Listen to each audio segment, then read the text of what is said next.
If the Denison Forum podcast is an instrumental part of your understanding of today's news, culture, and faith topics, please consider a summer campaign gift to Denison Forum. We're looking to raise $474,000 by the end of July so that we can continue our work and keep expanding our efforts to be digital salt and light to a culture in need of both.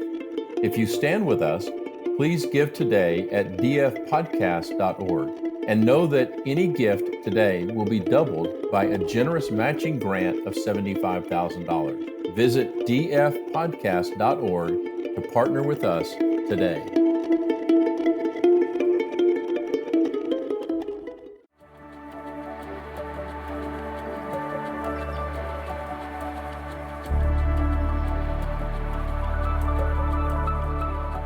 Welcome back to the Denison Forum podcast. I'm Dr. Mark Turman, Executive Director of Denison Forum.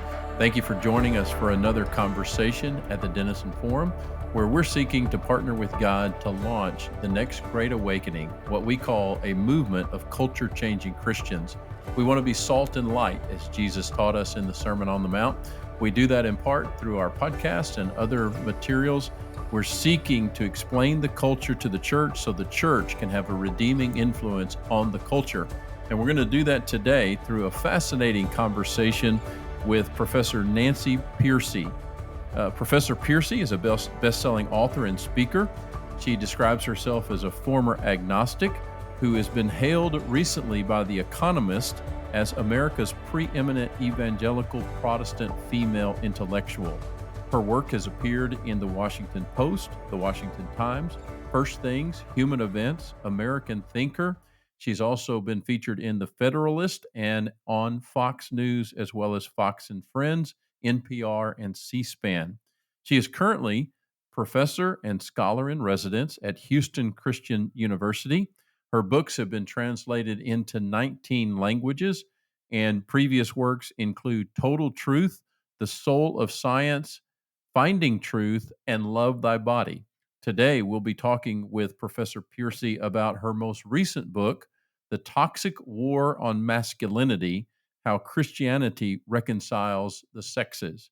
So if you've had questions, thoughts, concerns about various issues around genderism and confused sexuality, I think you'll find today's conversation to be fascinating. Professor Pearcey, thank you for allowing me to call you Nancy during our conversation. And I just want to welcome you to the Denison Forum podcast. We're glad to have you. Thanks so much. I'm glad to be here. Well, it's a lot of work, a great labor of love to write any book, but you have written several. And today we want to talk about your most recent book, The Toxic War on Masculinity, the subtitle of which is How Christianity Reconciles the Sexes. Now, this is a huge, huge conversation in our culture. Lots of confusion, lots of families that are really experiencing desperation. But before we get into some of the specifics around your book, could you tell us a little bit about you? The first thing I thought when I saw the title of the book was, well, I wonder why she is writing on this topic. And I've just to be quite honest with you, as a 60-year-old white male in our culture, I wonder if anybody is safe to talk about this kind of topic, and have wondered, where could a person put their foot without stepping on a landmine with someone in this conversation? But tell us a little bit about your background. You made a statement I heard you say in an interview that in some ways you've been writing this book your whole life. Unpack that for us a little bit. Yes, I do start the book with my own story because I did have an abusive childhood. My father was severely physically abusive. In books on abuse, they sometimes ask, was it open hand or closed fist? And it was closed fist. He was punching us and kicking us, and he wouldn't say, do this or I'll spank you. He'd say, do this or I'll beat you. Oh, wow. He was quite open about it. And so in many ways, that's why I say I've been writing this book my whole life, because I've had to work for years on figuring out what is a healthy biblical view of masculinity. As you can imagine, I went through a feminist phase where I thought all men were evil. That's an exaggeration, but I did read all the feminist books, and then I had to, rethink all of that phase as well. And I had a Christian psychologist come to me recently, and he said, when I first opened your book, I thought, oh no, an abused woman, she's going to be angry at men. And then he said, as I kept reading, I saw that it's not angry. It's very supportive of men. It's very affirming of masculinity. And he said, being a psychologist, he said, it's clear that you've gone through a lot of emotional, spiritual, and psychological healing. And that really comes through in the book. So I was glad to hear that from a psychologist. He picked up the positive tone. So I do hope my readers pick up that as well, that my goal here is, in fact, to encourage Christian men in particular, and of course, all men who happen to read the book as well. So tell us how that moved forward. You talk about some of your study and actual healing happening under the auspices of Francis Schaeffer's ministry. How does all of that coalesce? You're described in some of the information as being formerly agnostic and growing up in this environment where Christianity was a language, but not really a commitment. But how does that ultimately lead to you teaching at a Christian university now, teaching in the area of apologetics and topics like masculinity and other things that have to do with human sexuality and faith? How does all of that come together? That's a great question. So I was raised in a Lutheran home. My family's Scandinavian, and I don't know if you know, but all Scandinavians are Lutheran in the same way that all Italians are Catholic. Right. So it was largely an ethnic faith. And in high school, I started asking, well, how do we know we're right? How do we know Christianity is true? I was going to a public high school. All my textbooks are secular. All my teachers are secular. And so I simply started asking, how do we know it's true? And I talked to my father. In fact, he's a university professor. And so one day I asked him point blank, why are you a Christian? He said, works for me. And I said, that's it? It's not working for me. And I had a chance to talk to a seminary dean. And all he said was, don't worry, we all have doubts sometimes. As if it was a psychological phase that I would just outgrow. And eventually I decided, I guess Christianity just does not have any answers. And I very intentionally walked away from my Christian upbringing about halfway through high school. And so by the time I had graduated from high school, I was a complete secularist in all my thinking. I was a moral relative. Here's how I thought. If there is no God, what are the consequences? It seemed clear to me that if there's no God, there's no ultimate foundation for ethics, morality. It's just true for me, true for you. If there's no God, there's no meaning to life. There's no purpose. We're just on a rock flying through space. If there's no God, I realize there's not even a foundation for knowledge. Because if all I have is my puny brain in the vast scope of time and history, what makes me think I can know any kind of universal or absolute or objective truth? Ridiculous. And that's what I thought as a 16-year-old. Ridiculous. So I had become a complete relativist, skeptic, and even determinist from my science classes. I was taught we were just complex biochemical machines anyway. So I had absorbed all of these secularisms, and then I went to Europe. We had lived there when I was a child, and so I wanted to go back. And it was when I was in Europe that I stumbled across the ministry of Francis Schaeffer, which is in Switzerland. And that was the first time I heard that there was something called Christian apologetics, that Christianity could actually be supported by good reasons and arguments. That was the first time I encountered people who knew the secular isms better than I did and could give me the answers. In some ways, I say they knew the questions better than I did, even, and could coach me in how to ask my questions better.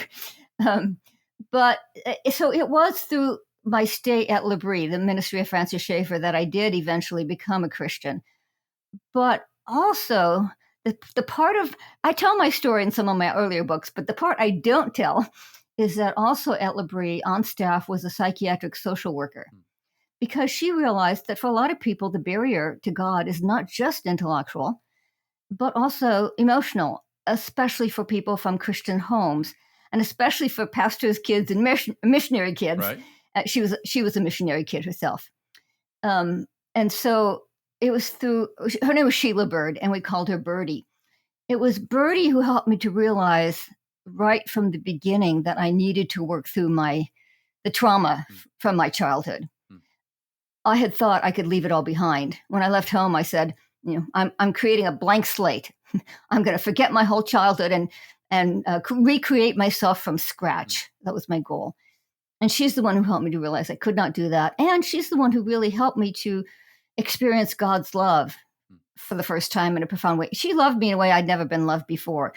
And through that, I had an experience of God's love. And that's the ultimate healing. God's love heals. It just heals us emotionally. Right. And when I left L'Abri, in many ways, my image of God was based on Birdie.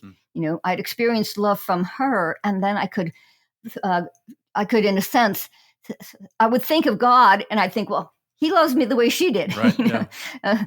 And so that was really the beginning of my psychological healing. It took many years, of course, but that was really the starting point. Right from the beginning of my Christian life, I had not only the intellectual understanding of Christian worldview from Francis Schaeffer, but I also had the emotional and spiritual healing from Birdie. So it was a very full-orbed experience. My understanding of Christianity was very complete right from the beginning. Yeah, and such a beautiful testimony of how Christianity is both intellectual, that the questions really matter.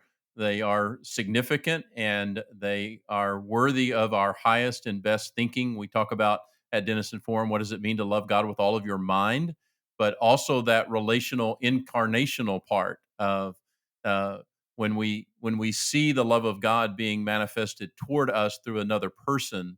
It can be a parent, it can be a grandparent, it can be a friend. It was very much that way in my own testimony. It was, I had good parents, but I didn't have at that time godly parents. And when I started seeing that in other people, it really was attractive to me, and became an incarnational expression of the theoretical love of God that we sometimes spend a lot of time thinking about. The book is about the toxic war on masculinity. One of the things you point out, even in your own story, read a lot about feminism and that type of thing as you were coming out of your family life and in your teenage years on this journey to faith. One of the things you point out is that there's not very much written in the topic of masculinity, right? Oh, yeah. So this was one of the things that really surprised me. There are whole libraries of books on women's history because of the feminist movement. And there were very few resources on the history of concepts of masculinity. And so that's one of the things that makes the book so unique is that most people haven't heard this. The history that I give, the history is the development of the concept of toxic masculinity. In other words, I wanted to say, where did this come from?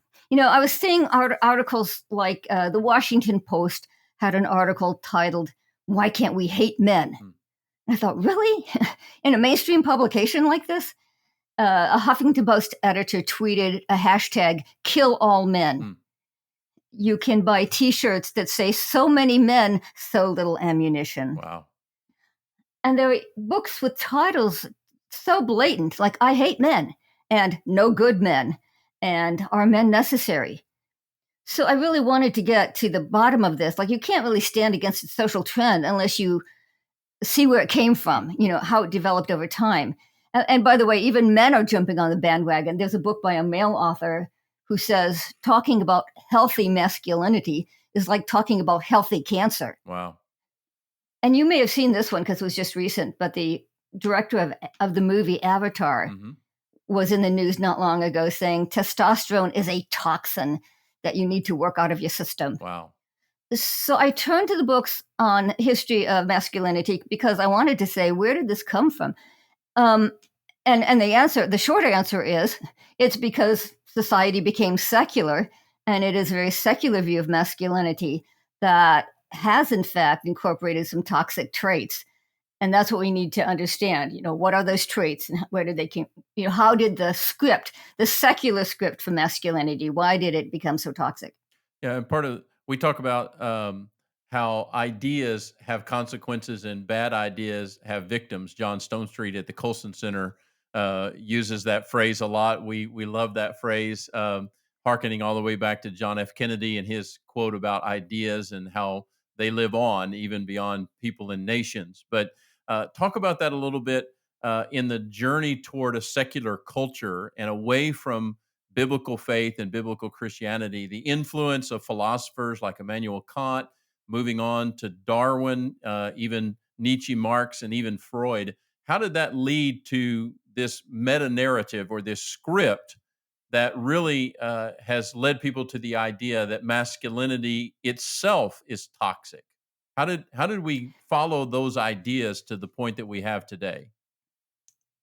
Well, the interesting thing is, they started much earlier than most of us realize. Most people think the concept of toxic masculinity was probably, second wave feminism, 1960s. Right? But in fact, it goes back to the Industrial Revolution. And it's deeply embedded because it's not just ideas, it's also in the social structures. Before the Industrial Revolution, men worked alongside their wives and children in the family farm, the family industry, the family business. And so the ethos, the expectation on men was very much of a caretaking ethos. You had to be patient and gentle. You're working with your kids all day. And you need to be kind, and you're training them in adult skills. And even the concept of authority had a very specific meaning back then. I think most people today have a somewhat negative view of authority, but back then it meant the person who had responsibility for the common good. Mm. And so the idea is I look out for what's good for me, you look out for what's good for you. But who looks out for the common good of the marriage or the family, the school, the business? The church. Well, that's what authority was for. It was an office, and the person in that office was supposed to be, in the favorite word of the day, of the colonial era, the favorite word was disinterested, meaning he was not supposed to look out for his own interest, because his job was to look out for the interest of the whole, make sure that the social institution as a whole was thriving. So this, I mean, I talk to people about this today, and they say, "Well, with that concept of authority, who would, we'd all like that. Right, We no. wouldn't object to that today." So the question is, how did we lose all that? And it really did start with the Industrial Revolution. For the first time, men were working outside the home. The Industrial Revolution took work out of the home, and of course, men had to follow their work out of the home. And instead of working with people that they loved and had a moral bond with, they were working as individuals with other men, in competition with other men. And so you see the language start to change because people began to protest that men's character was changing in this environment. You see in the literature of the day, they start to say men are becoming more aggressive, self-interested, egocentric, greedy, acquisitive, look out for number one, get ahead at all costs. You see this in the literature of the day already. This, for the first time, a kind of negative characterization of the male character. And so now, in my book, I go through several more stages, as you indicated, but this was the important turning point. And at the same time, this was also the catalyst for secularization, because with the Industrial Revolution, there developed these large public institutions, from factories and offices to industries and financial institutions and banks and universities, and of course, a much larger state. And people began to say these public institutions should be run by scientific principles, by which they meant value-free. In other words, don't bring your private values into the public arena, which is, of course, what we still hear today. Yeah. And since it was men who were getting the secular education, working in the secularized arena, they were becoming more secular earlier than women did. And so again, the culture begins to protest that men were becoming more amoral, morally hardened, morally insensitive. They were no longer interested in religion. They weren't going to church as often.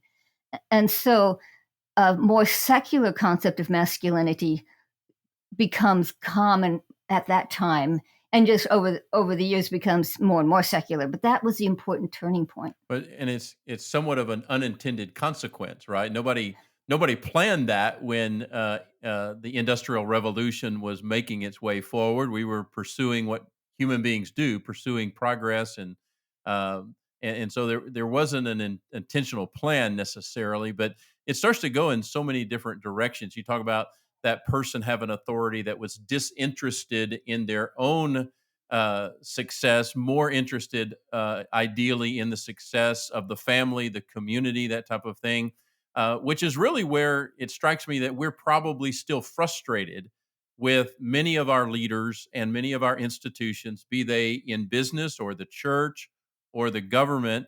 We're frustrated because we intuitively know that if you have authority, you should be this disinterested person, right? You should be looking out for the greater good of all. And part of it, we've had conversations on our podcast about the distrust of institutions, not just an institution, but all institutions these days. And it really goes back to this issue, doesn't it? Of we feel like that everyone is simply out for themselves, no matter what realm they're operating in. Am I on the right track with that? Yeah, you are. And let me maybe back up and say there really are two scripts for masculinity that are out there. And um, I have to tell you, this is the most controversial book I've ever written, which surprised me. I didn't expect that. Right. I really thought my earlier book, Love Thy Body, would be more controversial because it deals with topics like abortion, homosexuality, and transgenderism, which is really the front burner issue today. Yeah, great book, by the way. Let me just endorse that book as well. Highly recommend it. Thank you.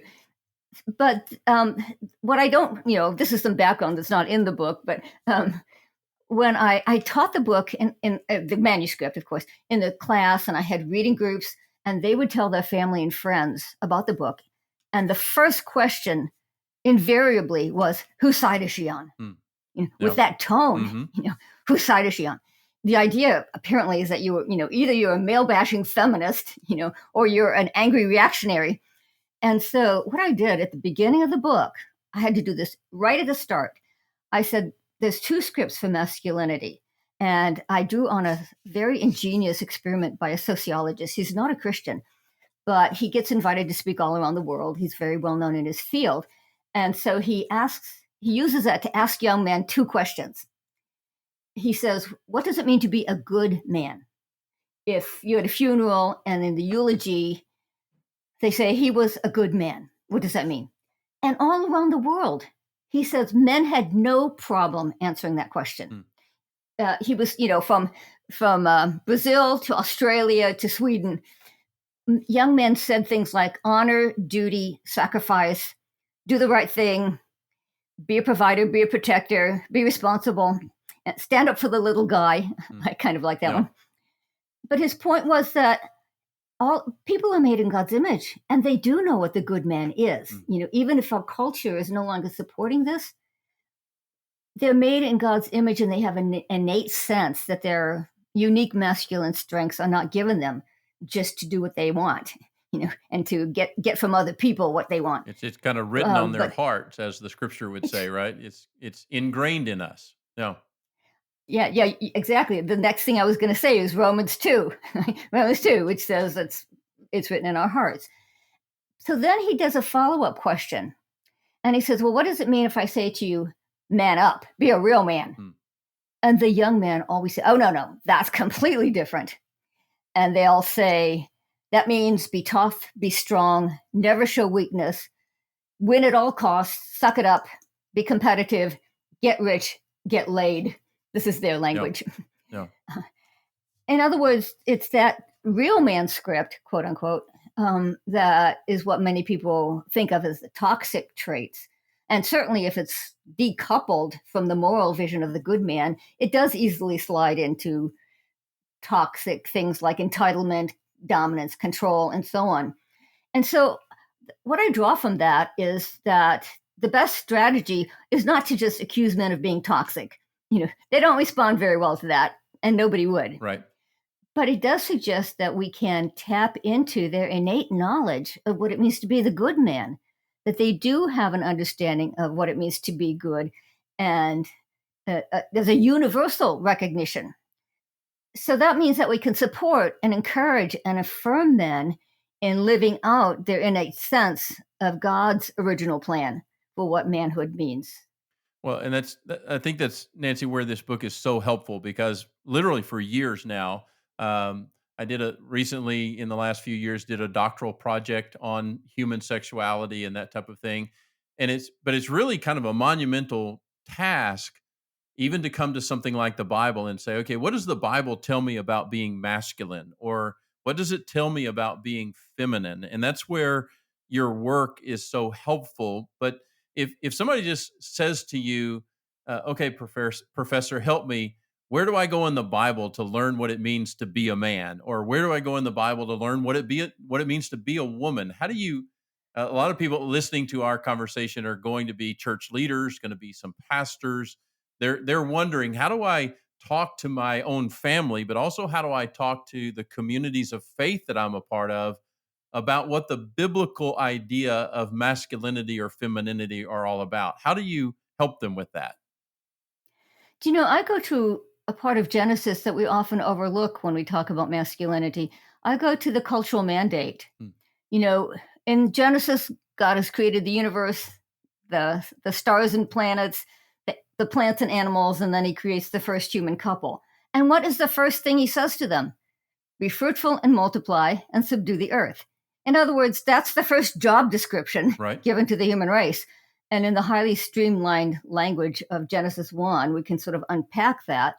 And be fruitful and fill the earth doesn't mean just, have kids, but obviously means all of the social institutions that grow out of the family. Mm. So the extended family becomes a tribe, becomes a village, becomes a city, becomes a nation.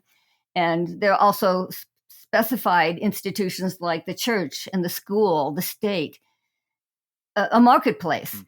So it really means develop all of the social institutions and the rules and the treaties and the constitutions that govern them. Right?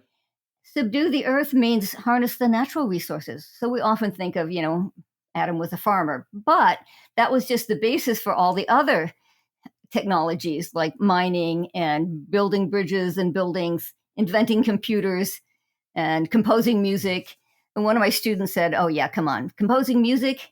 And I play the violin. So I said, "What's a violin made out of? Wood." Right? "What's the bow made out of?" "Horsehair."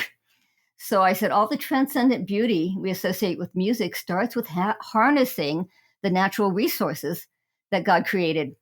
So I think that we should make a lot more out of the cultural mandate in terms of trying to figure out what our job is.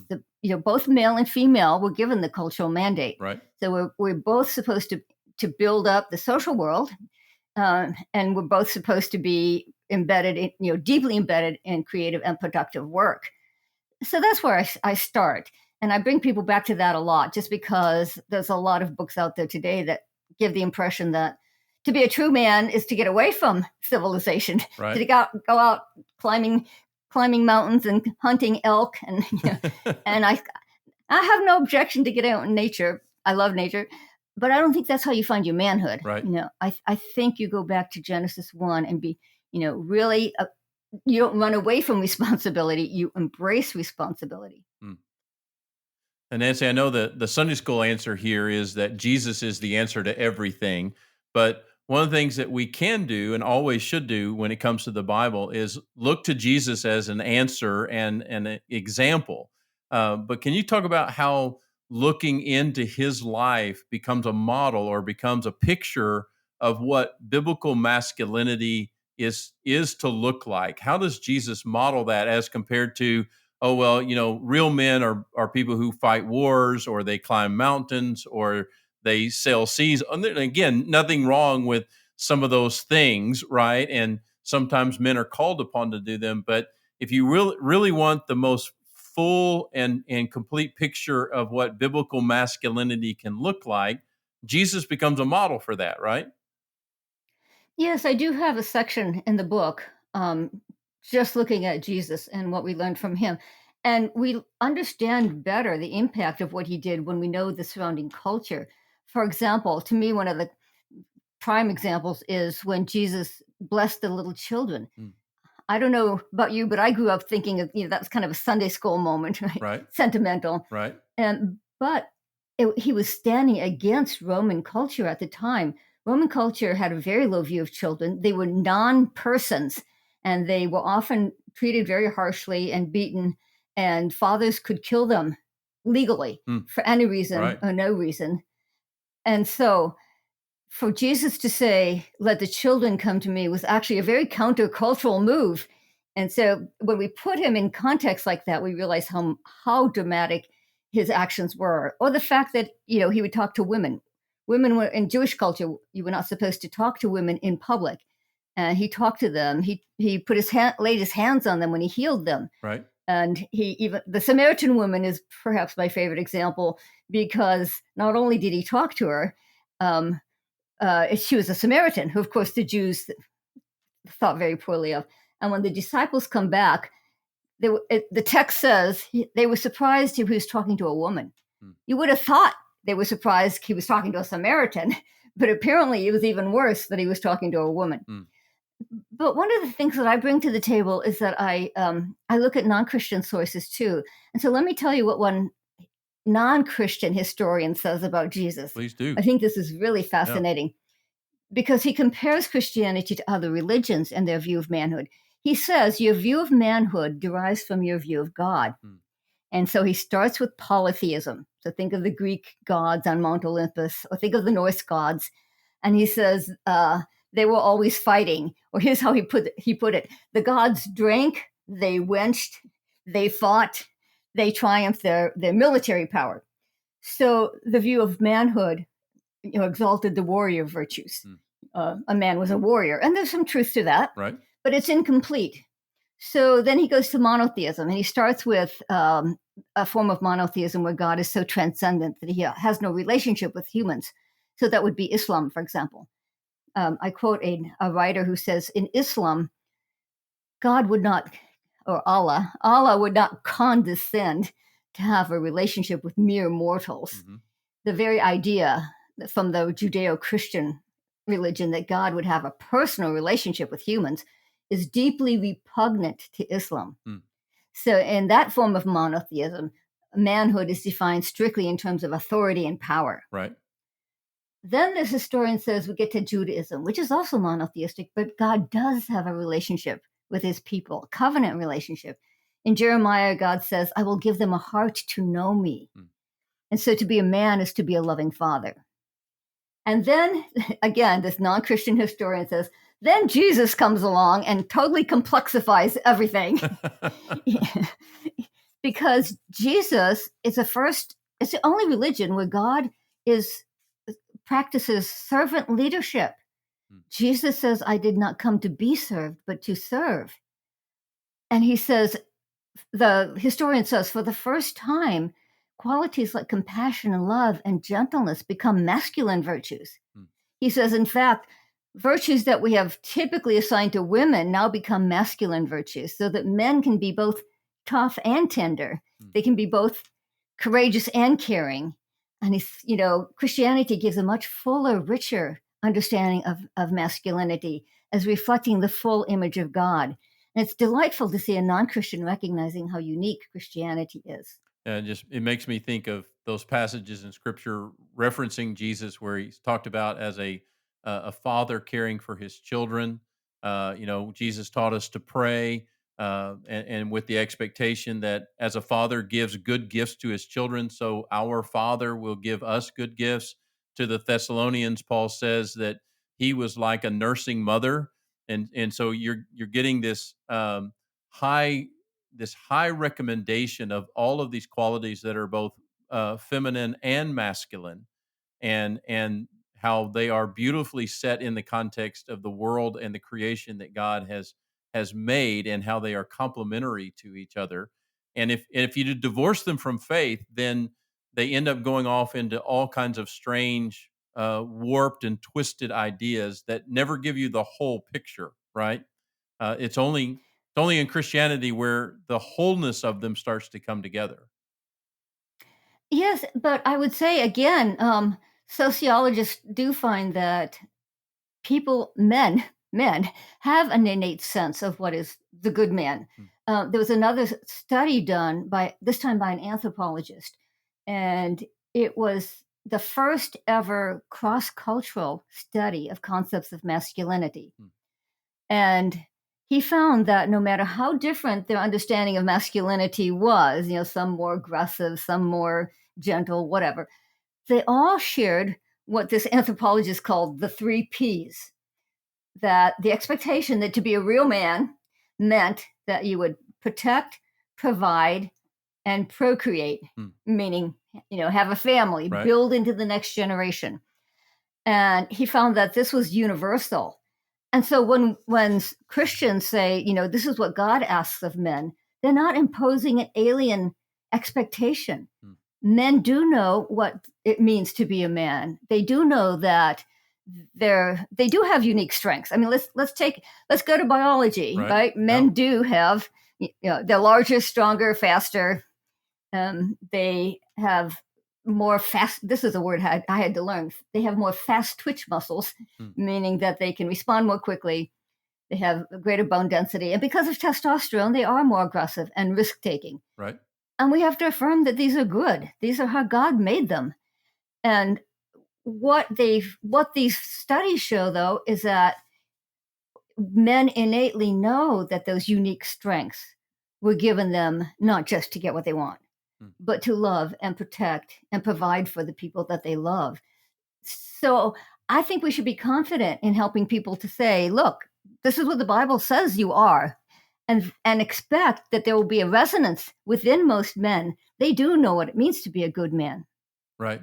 And that uh, and that this is where they are having the opportunity to become that disinterested person who is not focused on themselves in a hyper individualistic way. There's lots of writing out there in Christian circles today about hyper individualism, whether it's coming from Carl Truman or others. But that idea that you were called to become that servant leader that Jesus models for us. Uh, Now, Nancy, you put in your book that this is actually where the intersection of what we see in sociology and what we see in faith start to intersect. And when I was working through that part of your book, what struck me is it's actually in your own story, your father's story, kind of illustrates this. It's really very dangerous to play around with faith, to play around with Christianity without taking it seriously. It can actually instead of making you what we might say, well, you're just a disbeliever, you're a secularist, you're an agnostic or an atheist, and therefore the Bible says that you're kind of foolish. Um, Actually, the more dangerous place is to be in this category of being a nominal, as in name only Christian, right? And that's some of the Yeah, research that you mhm. did actually reveals that that's one of the worst paths that you could take. Yeah, that's a good way of putting it. So I put this at the beginning of the book because I thought I should start with the good news. The good news is that there's been sociological studies showing that committed Christian men who are authentic in their faith, who go to church regularly, test out as the most loving and engaged husbands and fathers. And by the way, this is not what we hear in the media. No, and This these are not quote unquote Christian research studies. These are sociological studies, right? Exactly. So for this part of the book, I went online and it was really easy to find some examples of people claiming that Christian men are the worst. Exhibit A of toxic masculinity Right. is evangelical Christian men. I'll just give you a quote or two. And this was from a Christian publication, by the way. One of them said, um, it's no secret that abuse is prevalent in conservative churches that embrace headship theory. Hmm. And this was a quote from the co founder of the Church 2 movement. She said, the theology of male headship feeds the rape culture Hmm. that we see permeating American Christianity today. And so the sociologists and psychologists looked at that and said, well, where's your evidence? You're making these charges. Where's your evidence? Right. So they went and did the studies. And what they found out is that evangelical men actually test out very well.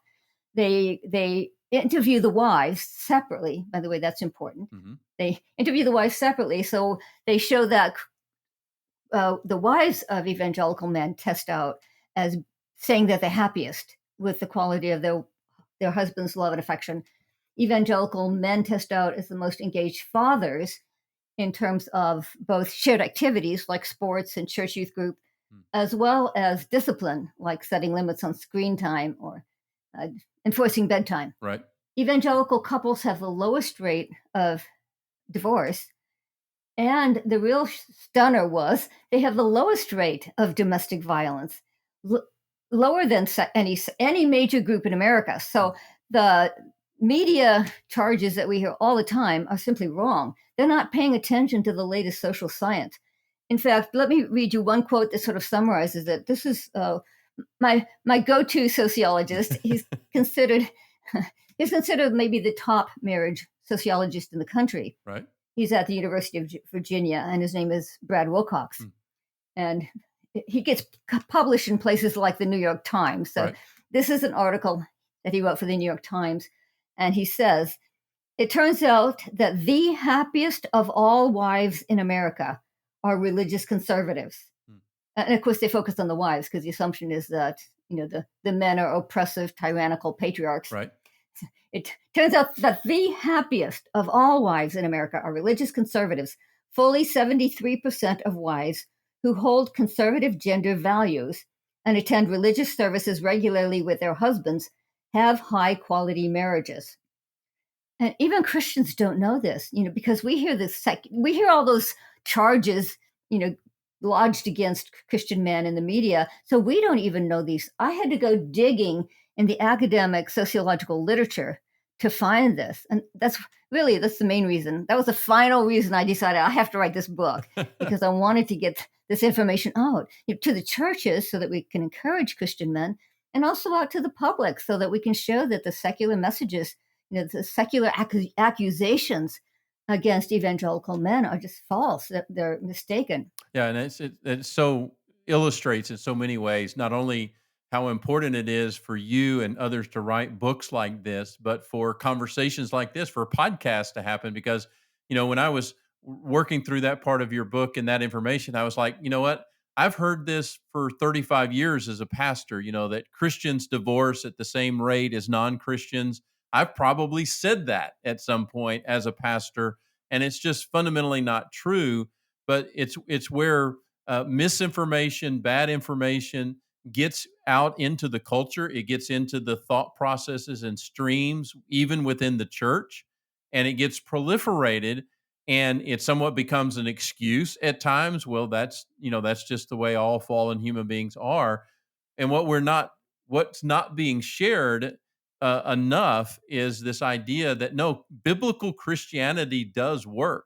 it, it it will make your life more fulfilling, and it will make your marriage healthier, right? Yes, and but we have to go back to what you said earlier about nominal Christians. Mm. That's what confuses the statistics. What what researchers did, they're looking at this assumption that Christians divorce at the same rate as anyone else. So they went back to the data and they separated out the men who were truly committed, um, going to church regularly, living it out, Right. versus the nominal Christian men. And the differences between them are striking. So nominal Christian men, so these are the men who sort of hang out at the fringes of the Christian world and maybe pick up the language Right. of headship and submission, but often infuse secular meaning into those terms. Mm. And their wives test out as the least happy, the unhappiest with their husband's treatment of them. They are the least engaged with their children. And they do have a higher rate of divorce, higher than secular men. And the real shocker, they have the highest rates of domestic violence, higher than secular men. And so Brad Wilcox to quote him again, he wrote an article in Christianity Today saying, the most violent husbands in America are nominal Protestant evangelical men. Wow. So this is what we're up against. If people just do a blanket study, let's do something on evangelicals, they're going to get skewed statistics because they're taking men who are better than secular men and men who are worse than secular men, and they're putting them together. So naturally, the numbers are going to be misleading. And so that's why these studies are so important, because it helps us to realize what we're up against too. I mean, in the church, we need to realize we should be much more supportive of Christian men who are doing a good job. We need to encourage them. A lot of them feel deeply demeaned and demoralized Yes. by our culture today. When I told my class at Houston Christian, I'm going to say Baptist again, Houston Christian, we're changing our name, Houston Christian University, that I was writing a book on masculinity, one of my male students shot back, "What masculinity? It's been beaten out of us." Oh, wow. Yeah. So even in Christian circles, men feel demoralized. And so they need this message. And then on the other hand, we need to figure out a way to reach out to these nominal men who are really living by a secular script, but with Christian veneer on top. And some people have asked me, well, why would they be even worse than secular men? And I think it's because they feel that their religion sort of gives them permission to act this way, which makes them even more likely to live it out. So secular men don't have that, right? But nominal Christian men can take the secular script and then sort of baptize it, and they end up actually living worse than secular men. So this is stunning, and this is what we're up against today. And really, really scary, right? When you baptize this in a nominal way, and you start to think that you were intended by God to be this way, um, that you have been authorized and entitled by Him to treat others, starting with your wife and family, this way. Um, that you've actually been called to be that way, rather than to have the kind of biblical true uh, authenticity, as you said, provider, protector that we see in Jesus. Um, it kind of goes to the reality of just how evil hypocrisy is, and how powerful that deception is when you take something that is of God and you take it out of its context and you divorce it from its full devotion. Then it becomes twisted, and it becomes um, kind of that story that Jesus told about the seven spirits who went away and then they came back and it became worse than it was at the beginning, is what it reminds me of. Yes, and it was one reason, of course, that so many secular people will criticize Christianity. Um, Brad Wilcox has a really wonderful article where he says, well, he turns to his secular colleagues. He's at the University of Virginia, right? So Right. he hangs out with a lot of secular people. And this is actually my favorite line from his research. He says, academics need to cast aside their prejudices about religious conservatives and evangelicals in particular. Hmm. Conservative Protestant married men with children are consistently the most active and expressive fathers and the most emotionally engaged husbands. So the bottom line is Christians do have an answer to reconciling the sexes, as I put it in my subtitle. And it's one, like you said a moment ago, it stood up to rigorous empirical testing. This isn't just, a pastor giving us an encouraging sermon. Right. This is actually hard empirical data. These are studies that have been done. I quote, maybe a dozen different psychologists and sociologists who've all, given us evidence-based solution to the charge of toxic masculinity. And let me widen it a little, because I talk mostly about America, but I have a section internationally, which I think is cool too. I quote studies of anthropologists and sociologists who looked at the impact of Christianity in other cultures Hmm. Around the world. And uniformly, they say wherever evangelical Christianity goes, it reconnects men to their families. Hmm. It reforms men's behavior. Let me give you an example. So one of them is in Latin America, and as you probably know, machismo culture Right. is very much geared towards, you're a true man if you're out there drinking and gambling and fighting and visiting prostitutes. Right.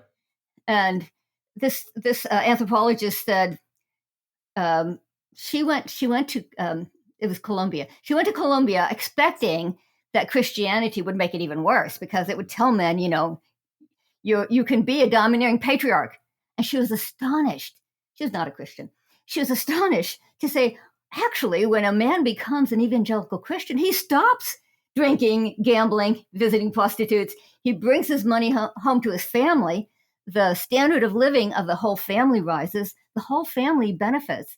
And she says, if there's a woman's movement in the developing countries, it's Christianity. It's done more for women than any other program, secular, feminist, or even liberal Christian. And another I think she was a sociologist, at the University of London, said something similar. She said, we didn't expect this from what she called a unsophisticated, backward, quote unquote, movement like, evangelical Christianity. But in fact, she said, that has had more impact on improving the lives of women. And as she puts it, bringing wayward husbands back in line, and getting them to stop drinking and committing adultery, Right. and reconciling them with their family, reconciling the sexes. So it's fascinating. I loved these studies that show it's not just in America, but you bring Christianity anywhere, and it has the same impact of making men into loving, caring husbands and fathers. Well, and what I love about so much about what you write is that these are not the findings of evangelical Christians who are trying to go and support their arguments. There's some of that, but many of these research studies that are largely unknown in the public conversation are research studies being done by people who were looking for just the opposite in some cases. And they certainly, as you just referenced, they were surprised to find that this was what was happening because they at least had some assumption that they were going to find exactly the opposite. And they're finding that when a community or a culture embraces true biblical Christianity, they see that things get healthier, relationships get healthier, marriages get healthier, and communities get healthier. And they hopefully were trying to account for their bias, but they went in kind of expecting they would find another answer other than the one that they found. Yeah, I'll give you one more because this was a New York Times columnist, so not a Christian at all. And he wrote a best-selling book. So a lot of people may have read this. It's called Half the Sky. And same thing. His name is Nicholas Kristof, and Yes. he was stunned to find that his wife is, I guess, he's recently remarried, and his wife is Catholic. So maybe that's one reason he became a little more open to the possibility that Christian organizations were doing good work around the world for women. But they found that both Protestant and Catholic missionaries and mission groups were doing far more than any secular development organizations. And so he said he's the one who says. He says the church stands behind women. I thought that was very interesting. He talked about the relationship of the church too. He says the church basically supports women in asking their husbands to stop drinking and gambling and visiting prostitutes, things that have caused, as he puts it, things that have caused enormous suffering to women in developing countries. He mentions Africa in particular in that quote. But so there's another example of somebody who was clearly, not a Christian, and and uh, and like you said, they didn't even expect. Even my the one I mentioned, Brad Wilcox, by the way, um, he's Catholic, and so in a sense, he doesn't have a dog in this fight. Right. He was not out to show that evangelical Protestant men do better. He might not have even been happy to find that. He might have preferred it if Catholic men had tested out higher. By the way, Catholic men test out roughly halfway between evangelical and secular. Interesting. The evangelical men test out the highest. Catholic and mainline Protestant test out kind of in the middle, and then secular men at the bottom. Hmm. Oh, and then nominal Christian men under that. Wow. So that's kind of the layout that he found in terms of, like you said, he wasn't out. He was definitely not out to show that Protestant evangelical men are the best. Right. He's just being true to the data. Yeah. Which is, an encouragement to us and also a challenge to us, everyone listening to this conversation, that it's important to go back to what Jesus said when he was asked what was most important, and that is that you love God with all of your heart, soul, mind, and strength. Earlier today, I came across a definition by David Brooks, another New York Times columnist. He said, the most complete definition of a commitment is this: falling in love with something and then building a structure of behavior around it for those moments when your love falters. And that's what faith in Christ and commitment to your family and to the things of God really looks like, is that you fall in love and you build the structure of your life around it. Nancy, one of the things that you point out in your book is that you have a deep concern, not just for men in our culture, but for young men and for young boys in our culture. Why is this book so important for them, for those that are young and for those that need role models and a clear definition of what biblical manhood really is?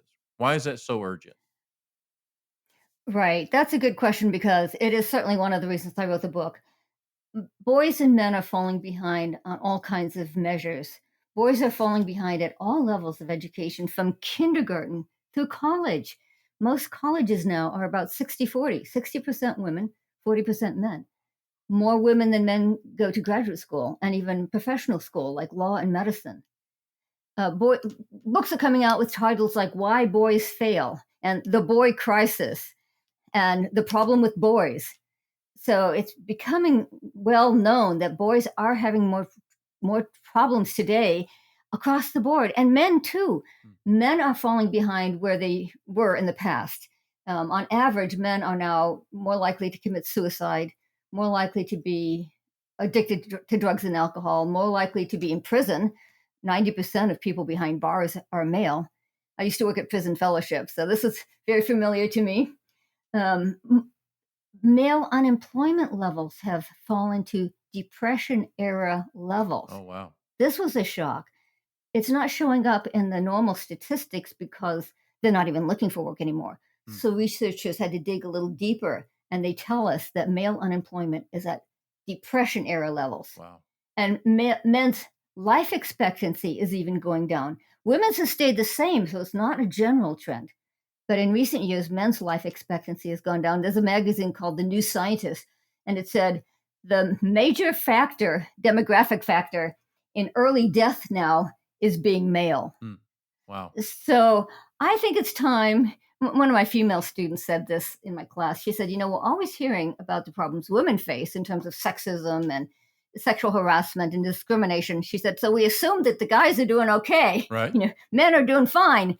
And she said, but they're not, are they? Men are not doing fine. And I think it's about time that we had some compassion for men and start saying, are there some programs that we need to set in place to help men and boys do better?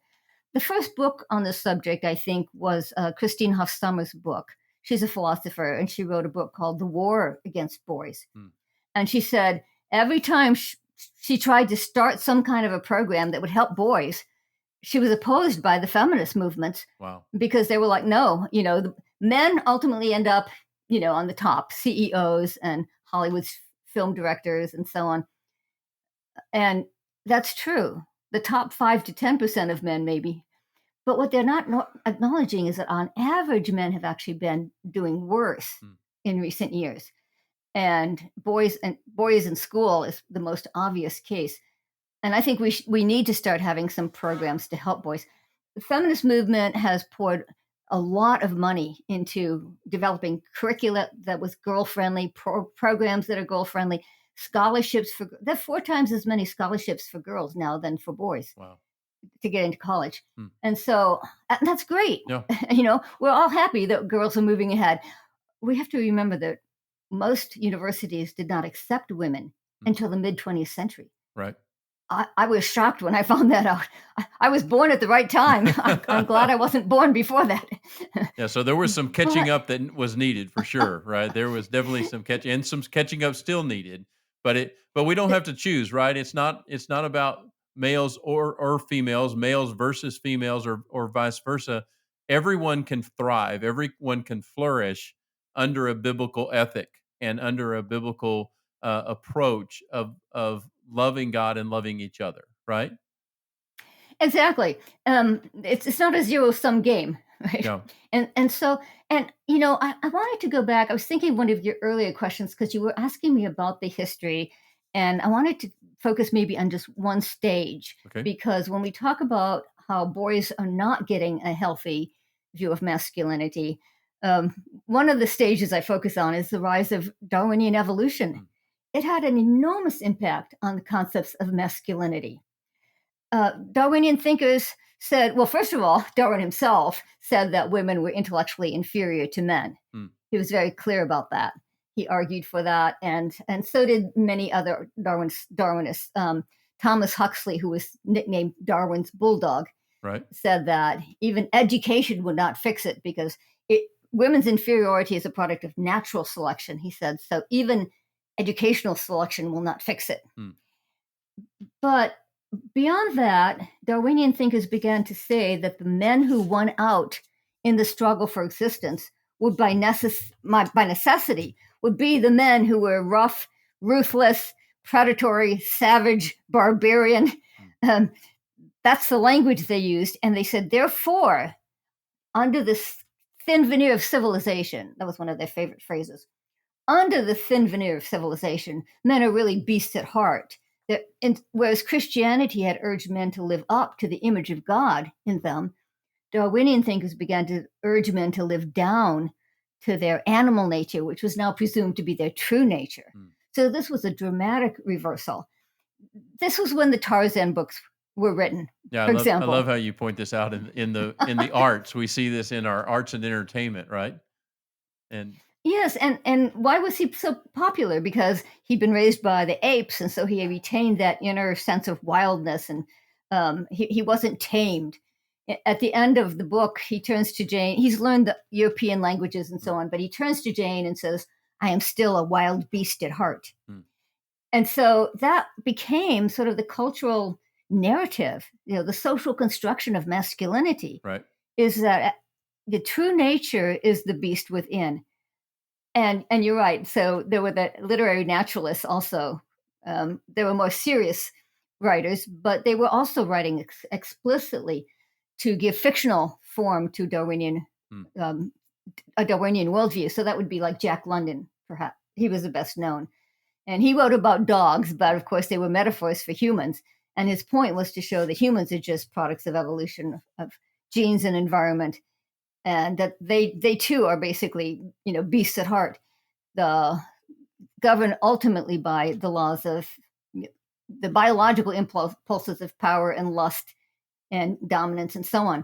mm, And this became in many ways the dominant secular view. So when we talk about what is a Christian understanding of masculinity versus a secular script, these are some of the traits that people call toxic. right, And by the way, it's not just Darwin's age. Today, the same social Darwinism means Darwinism applied to the social world. right, The same social Darwinism is alive and well today. It's got a new title. It's now called evolutionary psychology. mm, But there are still writers out there, prominent writers, saying that men are at heart, very responsible, barbarian, and sexually promiscuous. and only focused on self interest, right? Yeah, well, what the most influential popularizer of Darwinism in his own day was a sociologist named Herbert Spencer. Mm, And he was actually asked, well, if men are naturally these brutal beasts, how in the world do women put up with them? And his answer was, well, they need to learn the ability to please. wow, And it would also help if they learned to hide their resentment mm, at such ill treatment. wow, So that was the message of evolution, Yeah, and that men are beasts at heart, that kind of and women need to please and placate them. and that brings us around to where we started. That ideas have consequences, and bad ideas have victims, right? And Stone Street is really adept at framing a conversation that way. Uh, Nancy, as we finish up today, just thank you. This is a fabulous conversation, and such an important topic and work that you've done. Everyone, you can find this book on Amazon and all of your popular, all of the major book distributors will have this book, the Toxic War on Masculinity: How Christianity Reconciles the Sexes. As we finish up, just kind of one last question for you. When you were writing this book, did did you have in your mind's eye a man, a young boy, somebody that you knew who you thought they need this information because this could this could really change the trajectory of their life in a holy and godly and good way? Were there people like that in your mind's eye as you were putting this research and work together? Well, I have to tell you, one reason I wrote it was, the nominal Christians. Because the nominal Christians have a higher rate of abuse than even secular men, I did have to include 2 chapters on abuse. Mm. Otherwise, it would look like I was just sweeping that under the Right, carpet. right.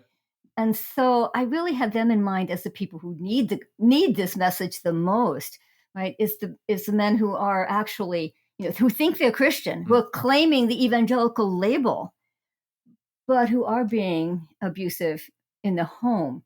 And so I really had them in mind as sort of my um, the people who might need it the most. Now, of course, I have 2 sons, and so I'm also thinking, Sure. I want my sons to grow up um, with a very healthy, positive view of masculinity, and I know they have a hard time with it as well. Mm. They have uh, they my second son in particular is very gentle and doesn't fit the John Wayne masculinity Right. stereotype. Yeah. And so he has struggled with this. He's really struggled with what does it mean to be masculine? What does it mean to be male? And he's struggled with, you might, uh, you might have encountered this too, Mark. He says in the Christian world, they tend, he feels that what he got in the Christian world, going to Christian college and church, is that they tend to almost have that secular script, Mm. that the true man is the John Wayne type, Right. Yeah. you know, the, who is kind of mean, rough and tough and manly, and in just the assertive qualities. And of course, not all men are. Right. Um, Right. One of the interesting things I found when I was doing my research is that men and women are more alike than they're different. Mm. Right? If you plot a personality trait, even something like aggression, men will form a bell curve Mm. and women will form a bell curve, and they overlap closely. Mm. When Adam sees Eve, his first response is, "Oh, somebody like me, Right. Yeah. bone of my bone, flesh of my flesh." The emphasis was on their similarity, on the wonder of finding someone who's similar to me. Right. So all that to say, yes, I had my sons in mind, and I'm concerned about them. And then I did also have people like my dad in mind. Mm. I had the abusive men in mind too, and feeling like, how can we reach out better to them? And the church does need better tools for dealing with these nominal men.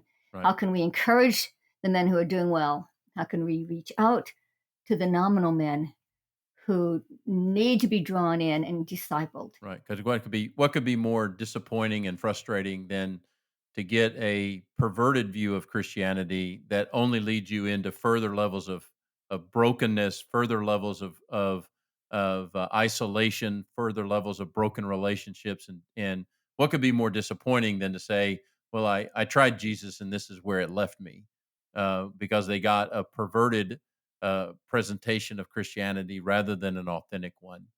Nancy, thank you for this great work and for today's conversation. Again, if you're wanting to know more, wanting to get a copy of the book, it's Professor Nancy Pearcey, and the book is The Toxic War on Masculinity: How Christianity Reconciles the Sexes. You can find that in the show notes of today's podcast, and you can also find it at all the major book distributors. If you're following the Denison Forum podcast, we want to thank you for listening today. Please rate, review us on your podcast platform so that others can find us, and share this with your friends. It's a very, very important topic, and one that Christians have a lot to say, and Professor Pearcey is helping us with that. God bless you for your work. Thank you for what you do, and we hope to have you on our podcast again in the future. Thanks so much, Mark. I appreciate it.